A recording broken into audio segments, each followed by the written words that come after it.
This is Greg the Pond Guy, and we're in his 250,000 square foot facility. How much did it cost to build? Well, back in 2005, it was 18 million. 18 million. Back in 2005, yes. You gotta show us around. This is crazy. Let's check it out. Okay, what is this place? It's kind of a lounge, but it's my office. I don't have a desk. I just kind of chill out here. And then what's all this stuff on the walls? Just souvenirs, things that I've collected over the year. The thing that I'm most proud about, though, is my grandpa's World War II bombardier jacket. He was my hero. He had never talked about his experiences as a bombardier in World War II in the 8th Army over Germany. He flew 65 missions, and by the time I was a kid, he was ready to talk about them. And so when he passed away, he got a Purple Heart from a piece of flak metal that got actually stuck in his arm, and he kept flying his missions. So every mission is one bomb? Every mission is one bomb. Wow, that's crazy. And what is this? This is all of his uniform stuff, all of the stuff that he used as a bombardier in the 8th Army. That's crazy. This is one cool office. What else is there? Well, the whole upstairs, I got a massage chair, and then I've got the lounge area to look down inside of the pond. So I wanted a very inviting space for teammates to kind of relax, talk with, and I'd rather have that than sitting at a corporate-looking desk. Okay, and this is... That's Shaquille O'Neal. We have now done 2 ponds for Shaquille O'Neal. The first one we did in 2020, and then in 2023, we did another pond for him at his house in Atlanta, Georgia. He's got to be taller than this. He is the biggest man that I've ever, 7 foot 1 inches, so yes. That's awesome. And then this right here, tell us about this. This is very interesting. This is my calendar, so God willing, I know everywhere where I'm gonna be for the next year and a half, and so I'm always making sure that I'm trying to be as efficient as possible with my time. So organized. Can you show us the entire place? Yeah, let's go check it out. All right, tell us about this. You have a Guinness World. I got a Guinness Book of World Records. I saw this on YouTube, and I thought, you know what? I bet you I could do that, and I did. I called Guinness. They came out for pandemonium, and the old record for bench pressing underwater was 31 reps, and I got 61. And in October of 2019, they awarded me a Guinness Book of World Records. And how long were you underwater for? Oh, it was only about 2 minutes. But the hard thing is to try to keep your breath down because you have to hold your breath the entire time while lifting weights. All right, cool. This is cool. Now, this is the kitchen? This is what we call the aquatorium. It's our teammate area. So basically, and we also use it for pandemonium. We'll put meetings in here, and then you guys are in for the Aquascape Academy, so that we have a demountable wall back here. But this is kind of a shared space. We have fish tanks. We have just relaxing, and we put movies on here too. So we have movie night. This is a massive space. Yeah, so we can put up to 80 people in here, and this is where we all winter long, we're teaching classes on how to basically be successful with the water feature industry. So you created a very cool system with ponds, and you just want other people to go do it where they live. Absolutely. So we love to start certified aquascape contractors so they can take our same methodologies and methods, and wherever they're at, makes it successful, whether it's in North America, Australia, England, or anywhere in the world. Show us the fun stuff. Okay. All right, so this is all of the teammates. We have about 120 people that work at Aquascape. So this wall is anybody that's been here for 5, 10, 15, or 20. My longest teammates are Ed, the pond professor, in 1993, and Brian Helfrich, our head of local market. He's been here since 1995. Yeah, I started this business this is my 33rd season. Started off just as a building ponds, then I became a patented my products, and now we manufacture them and ship them all over the world to contractors anywhere. I was born in 1990. You started in 1991. So you were 1 year old, you were still in diapers. Paul, who's one of our retail store guys, just came to me and said, what are we gonna do with the iguana? The iguana just got out, so what's going on is all of these people are here, someone didn't close the latch, and now the iguana is checking out the front pond. Check it out. So you don't want to grab him, do you, Paul? I tried to, and he already tried to bite me. Oh, he doesn't bite you. Look, yeah. This man's fearless. Oh, come on, he's cute. This is the first time ever in 10 years he's got out, and somebody from the goat gang probably left the gate open. Oh, no. He's not happy. He doesn't look happy because he's never been out of his cage, ever. Yeah, he's just a little bit scared right now. He looks pretty happy, I'm not gonna lie. He's a big smile. Yeah. Here we go, we're putting him back. We're on. In his habitat. Now, we will just do this. And now he won't get out. So Thank you, Greg. he literally went down and then pushed his way out. Okay. Just another day at Aqualand. So, Greg, what is this place? This is Samson's Oasis. So this is the first pond that you walk in, and it's really dedicated to the turtles, as you can see. And turtles is what started me in this entire business. So the first pond we have is a turtle pond right when people walk in. That's awesome. And I saw yesterday you just came in and grabbed the guy. Like this. Kabam! There we go. Yes. Nice. So my wife calls me a turtle hoarder because I go, well, what do you mean I'm a turtle hoarder? She goes, how many turtles do you have? I go, I don't know. She goes, that's our hoarder. People are always dropping off turtles for us. That's awesome. So this is the entrance to Aqualand. Everybody that works here has to walk through this, which I love because it's all of our products, but it's not just a retail store, it's a design and inspiration center. So it's a showroom for customers to come and see what they can get in their yards. And if they want to do it yourself, we have all the do-it-yourselfer products, or hire it done, which is also a certified contractor. This is why we want an inspiration center for them. Tell us about that turtle. That is Woody, the biggest and coolest turtle here. He's just over 100 pounds. I bought him from a man who rescued him from the turtle soup business. So he came from Louisiana originally in 2003. He was rescued by a chef. People were making turtle soup out of him. He put him in a pond at his house, and I bought him about 8 years ago, and now he's an ambassador species. He's in a 600-gallon tank. He does not eat live fish. There's his pet bass friend in there that's been in there for a couple years with him. He eats tilapia fillets, shrimp, mussels, things like that. All dead. Yeah, all dead. And how much did you buy this guy for? $4,000. Wow, that's actually not bad. $4,000 for a 100-year-old turtle. That's not bad at all. Why is it in this container? We just thought it would be fun to be able to put it in something that would make it a little more decorative than just the tank. So we built this like an enclosure around him, like a shipment container. Yeah, like a shipment container, yeah. And we looked it up, but this guy has 1,000 pounds per square inch bite force. Yeah, some of the most, Coyote Peterson has been bit, but he put bamboo around it and duct tape before he got bit by one. I would not want to be bit by one, but as you can see from the pictures, we've gone out and actually saved these things. The biggest one we ever got was 142 pounds. Wow. And what is this one weigh? 101. Greg, what is this book about? Okay, this is the Hands of the Artist coffee table book. So basically, it's all of our customers' works from all over the world. Where's Shaq's build? Shaq's build? So there's Shaq's house in Atlanta, Georgia. We actually customized one of those spears that we were talking about. We got a beautiful waterfalls at the front entranceway to his house. And, you know, that just gives you a perspective of how big the man is. Dang. Yeah, and these were all built with Artists of the Year certified aquascape contractors, an invite-only build. That's awesome. Yeah. How long did that take? This was the most amazing thing. We did the entire thing in 5 days. What? Yeah, $250,000 project we did in 5 days. For free? For free. That's right, because it's Shaquille O'Neal. Wow. Yes. And we're going to give one of these books away at the end of the podcast. Hey, let's give a case away. A case. Great idea. Tell us about your play buttons. Very, very excited about this. We now have 3 silver play buttons, which is 100,000 subscribers. So the first one that we ever got was for Greg Wittstock, the pond guy. It kind of helped that we built a pond for Logan Paul, right? The second one that we got was for Ed, the pond professor, who's the second longest channel, which is basically the science and the ecology. And then the third one is the construction channel, which is Team Aquascape. So we have 3 silver play buttons right now, and we're about to get our 4th one for Aquascape Ponds. That's awesome. This is the Japanese koi pond area. All of these fish, you can see them right here. They are ready to get fed. No matter what time of day when you walk back here, the fish are always looking out, and I think they actually like to look out across the retail store, wait for somebody to walk by and like, feed me, feed me, feed me. They're very friendly. Every koi has its own unique personality. People don't believe this with fish, but just like a dog or a cat, they have different personalities. Same thing with fish. Who's your favorite? My favorite one right here is this one right here. It's not the biggest, but see the heart on it?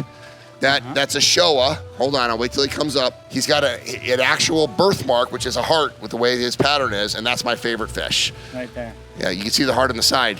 And how much is one of these guys?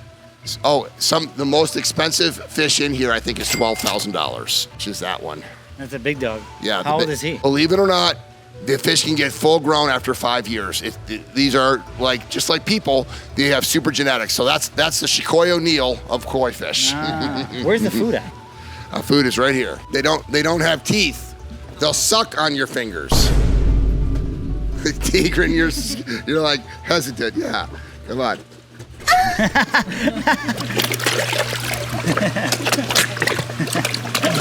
What is this stuff? Oh, these are koi crunchies, and we made it because this is part of the hobby, right? We wanted to have a treat that the fish you could hold in your hand and feed the fish, and that's why we came up with koi crunchies. So it's basically inspired by Cheetos. So we invented this too because we wanted to have an interaction with your fish, just like you're doing. So where did you get these fish from?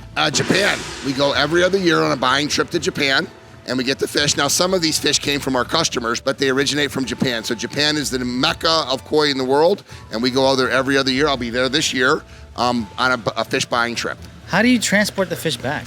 In boxes. So these biggest ones come in one box, half filled with water, and on the smaller ones, you might get, 30 or 40 fish in a small box. So these are the Ferrari, the Lamborghinis of the koi world right here.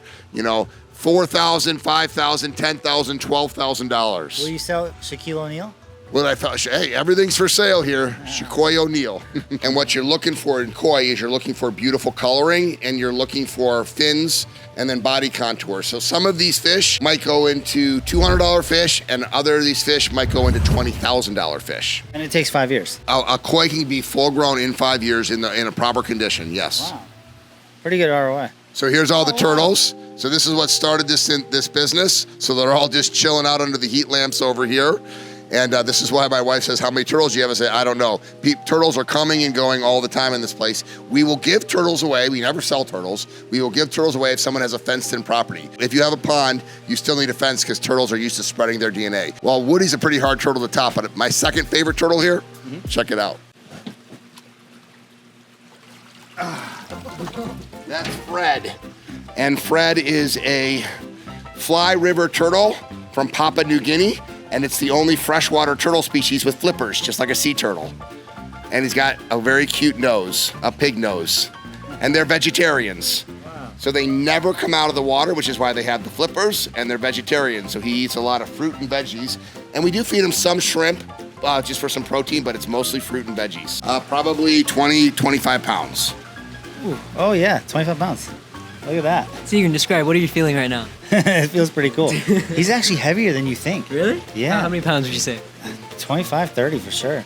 Would you agree? That was probably correct, yes. All right. Greg, why does his skin like go over the shell? Yeah, because it unlike all other freshwater turtles that need to bask in the sun, these are just like sea turtles. It's kind of an evolutionary thing. That's why it's got the flippers, and it kind of looks like a shell of a sea turtle. Any comments? Goes to take a picture. Take a picture. That's cool. So this is where our designer, Brian, works out of, right here. So this is his table. He's always working on drawings. Wow. And and then he's got a tank right here. And you can see Coaster over there on the other side. We just do hand sketches. This is pretty much how he does in his notepads. Keep it simple, stupid. And how much does one of these ponds cost, do you think? That looks probably like a 15 by 20. So that's probably a $30,000 design right there. That's awesome. And a $30,000 design is a 2.5 day job for a crew of 4. With plants and everything. We don't really do the plants typically. So that's just the water feature. Just the water feature. Well, That's cool. plants would be extra. Right. So you see this Pac-Man machine? Yeah, what is this? So this is Brian's Pac-Man machine that he's had for probably 20 years right now. He's been with me 29. And, year 5, 6, 7, I said to him, hey, we need to start raising our prices. He goes, we can't raise our prices. That'll be ripping people off. I said, what did you spend on your Pac-Man machine? Would you believe 25 to 30 years ago he spent $3,500 on this Pac-Man machine? I go, Brian, I wouldn't spend $35 on that Pac-Man machine. And he goes, you don't understand, Pond Guy. I come home at the end of the day, I sit in my basement, I have a beer, and I just eat those little nuggets in the Pac-Man machine, and all my stress goes away. I go, you mean like customers with ponds? So don't use your value of $1 for your customers. I wouldn't pay $35, but to Brian, it was worth $3,500. Same thing with ponds. That makes sense. So as I look around, I see on all the desks, people have aquariums, plants, flags, all kinds of stuff. This is very custom. Yeah, it's unique. We've got a lot of unique characters here, about 120 people, and all have come, about 100 at Aquascape, maybe 20 throughout the rest of the sales team and everything else. But it's a unique space. This is a 36,000 square foot office space, and it's got a floating ceiling so that it kind of grabs the noise. But it's a big, open, wide space, and there's a lot of collaboration. So there's a lot of chairs that are outside people's desks because you see a lot of times people pulling up, talking to each other. I want to encourage it. And we've never had a problem with people wanting to work from home. They want to come to work here. Right. Yeah, it's one of a kind. So if I have a turtle, I can bring him to work. Yes. Well, actually, the people that give the turtles are pretty much getting my turtles that people are giving me, and I'm finding them. So then they want to have one at their desk versus having all the way down in the retail store. And I even saw a dog when I walked in here. Yeah, Beth, the Coda, which is kind of our company dog. That's our CFOs. That's awesome. Okay, what's up here? So I got a full weight room here. I now live in Utah. This is the thing that I miss besides my teammates the most, is having my own weight room. So every possible piece of equipment that you would ever need, with a beautiful view of the front pond out front. Which we got to go see. Is this all equipment you accumulated throughout the years? Yes, this is stuff that was from my house, and then I just bought specific equipment for our gym. I've had the gym at the last 2 buildings that we've been at. And employees can work out here.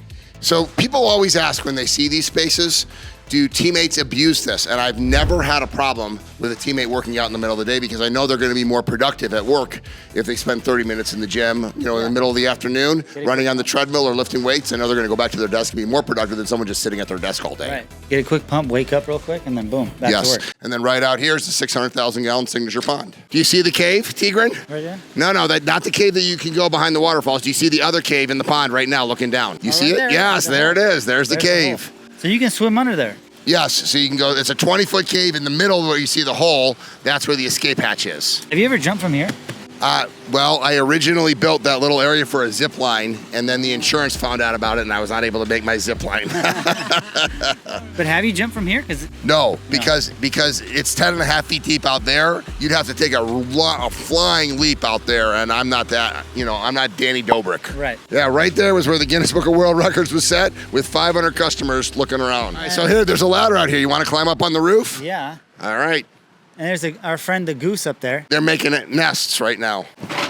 This is ASMR with Coaster. They are setting up a ladder right now. We are about to go on the roof. This is insane, guys. This is literally the Mr. Beast of ponds. I'm going to shit myself. Okay, this is your rooftop, which is kind of crazy. You have ducks up here. Yeah, the geese always lay eggs up here. This is a little early, but it's warm. And the same geese come back year after year, and there's predator protection up here. There's no coyotes that can get to them or anything else. Oh, yeah. We have to make a little chute, though, because the babies have a hard time getting down. So we actually come up here, even though we don't love geese, we feel bad that they're stuck up here, so we actually catch them and put them back down. Ah. Yeah. So how many inches of soil is... There's only about 4.5 to 5 inches of soil on here. How'd you get soil up here? We brought it in, and they put it with a crane, and then they would dump it, and then they would spread it out manually. This is cool. But when we built this, green roofs were brand new. And in the summertime, this is very green. Oh my gosh, yeah, it's gorgeous in the summertime. I'm surprised you didn't build a spiral staircase coming up here. I wanted to, but once again, this little thing called insurance wouldn't let me do that. Really? Yes, they didn't want people falling off the roof, I guess. That's a liability they didn't want to have. You want to see if there's a nest over here? Yeah. Watch what happens when we get close to this. I think they've been trying to make a nest out of my irrigation system. Oh, snap. They're chewing away. Nobody told those geese. No respect. They are not happy. All right, so tell us what this deal is right here. What's up? So unfortunately, when this building was designed in 2004 and 2005, we had a 24-inch snowfall in 2011, and all of that snow melted at the same time. We had a 50-degree temperature change, and this entire portion that's just rubber liner now collapsed. So we didn't rebuild the green roof here. We reinforced the construction of it. It cost $18 million to build this building, $13 million, thank God, for insurance to rebuild it in 2011. That's crazy. All that snow melted here. There was a dam, ice dam, and then the water built up, and then this entire 700-foot span of roof collapsed. Yikes. Yes. When we first were designing this and we said we were building a green building, everybody was saying to us, what's a green building? They thought we were talking about the paint of the color of the building. That was 2003. Green buildings were not really prevalent back then. Of course, now people know what a green building is. Of course, yeah. Green rooftops in New York, Chicago. So you were a pioneer. This was a silver LEED certified leaders in energy efficient design back in 2005 when we moved in. And you said the only reason that the city allowed you to have a pond is because of this? We absolutely got a lot of water retention because of the green roof that allowed us to build a bigger front pond because this is all permeable pavement over there, and then obviously the green roof, which absorbs the water. Wow. So this is in case any teammates are sick. We let them come in here, we put a nurse behind them, and then we make sure that they actually are sick so we don't have people calling in sick. Oh, so it's illegal to be sick in your company. This is just kidding. This is for out-of-town guests when they come to build ponds with us. We let them stay in the kind of a dormitory-style area. So I could crash right here. You could crash right here, mostly for sleepovers from my nephews and my kids. But yes, when we have out-of-town guests and they want to come in and work with our crew, this is where they stay. To be honest, this looks better than my hotel. Okay, and I see a lot of boxes. So these are all getting cubed out, which is the same size as a semi, 52 feet long. And so all of this product is going to aquascape distributors all over United States. I see. You're right. It does look like a semi. Boom, boom. Yeah. And these guys all pack it up. Yeah, all day long, product flows in on one side and flows out the other, but it gets custom put together for whatever the distributor orders. How many guys you got in distributing right now? I think there's about 15 guys in the warehouse. That's crazy. 15 guys and girls. Yeah. And how much money and products do you have here? Because this is not cheap. Yes, our peak is about 12.5 million, and then our goal is to get down to 6 million in the off season. So right now we're about 11 million, so we're not quite at our peak, but stuff's starting to flow out now for spring. Do you supply to all 50 states? We supply all over the world. So this distribution house handles international orders, the U.S., and then I have a Canadian office that just handles Canada. Yeah. How many square foot is this warehouse? This is a 186,000 square foot warehouse. And if you think we're up there walking around. Yeah, that's where we were, right out there. And part of the green lead silver thing is to have natural lighting. So the warehouse has natural lighting. And this is all your equipment to build your ponds because you actually installed them. Yeah, so back here is our construction area. So that's how I can actually talk to contractors because we build ponds, and maintain ponds, retail ponds and everything else. But back here, this is the Sandbox studio. You can hear Jack. This is where they're teaching the courses that you guys are coming in for. So there's Jack. He's leading this build. He's 22 years old. And these are all the goat gangers and other contractors. And we come in here and they actually see how our team builds a water feature from start to finish. 20 steps, 20 products. And today when we came in here, it was just dirt. Yeah, we always start with a dug hole because you don't want to watch some guys dig holes. But every single step after the hole being dug, we show how it gets done. 6-7 hours, this is complete. This is a 40 to 50 man hour project is what we tell people. So it's 4 or 5 guys one day. But for the class purposes, we start at 1, get done at 5 with 4 guys because we already start with a dug hole. This would be about a $16,000 to $18,000 install, and it would take about 40 to 50 man hours to put it in, and you make about a 50% gross profit margin. You can use machines, but they were not. Yeah, a pond this small, we probably wouldn't use machines because every rock is hand-sized rock, and it's so easy to dig because we're only digging 24 inches in the middle. The sides are only 6 inches deep. That's only 6 or 8 inches deep there. Right. And I saw all the dirt that they excavated from here, they threw up there. Yes, we usually take the dirt that we dig, flop it back up, and make the berm. What we don't want to do is make too high of a berm or the waterfall doesn't look natural. Believe it or not, when we turn that waterfall on, it's only going to be 18 inches tall. That's a good-sized pond, or good-sized waterfall for this size pond, 18 inches. Most people put it too high of a rock, and it looks like instead of a waterfall, it looks like a volcano spewing lava than a natural waterfall. Greg, what is up with this playground? Everybody asks me that. I learned more about how to run a company by playing sports and being part of a team. My philosophy is those who sweat together stick together. So the whole 3rd floor is dedicated to fun and fitness. So we've got an indoor basketball arena. We've got an indoor racquetball court that we primarily use for a volleyball, which is volleyball off the walls. And then kind of the piece de resistance is down here. I got to show it to you. Show us that. We played basketball here last night, and that was fantastic. I was very impressed. You won the knockout game. You and I both won 2 games of knockout. You won one, I won the other. Yep. Old man still has game, and you still got jump. So this is 9 square. This game was fun. This game is fun. You just got to protect the square. Like I said, this is a church camp game, but it's something easy to get people warmed up, and then we go into the sport court, which is the big fun area for the big kids here. And as you can all see, it's all set up and ready for another game of dodgeball. And your employees can come here. They can play on their breaks. Yeah, every day the warehouse guys play from 1 to 1:30. They have their lunch from 10 to 10:30, and then they play from 1 to 1:30. Soccer, it's a typical game in here. And they also play 9 square. They also play volleyball. And people can come here after work. So they have a key fob that gets them into up to 10 o'clock at night.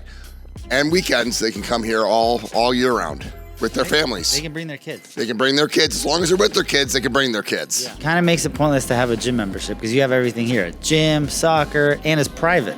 Everything you need, and it's open up till 10 o'clock at night, 7 days a week. So this place is super impressive. I'm honestly breathtaking how big it is. And how are you even able to fit all the people here?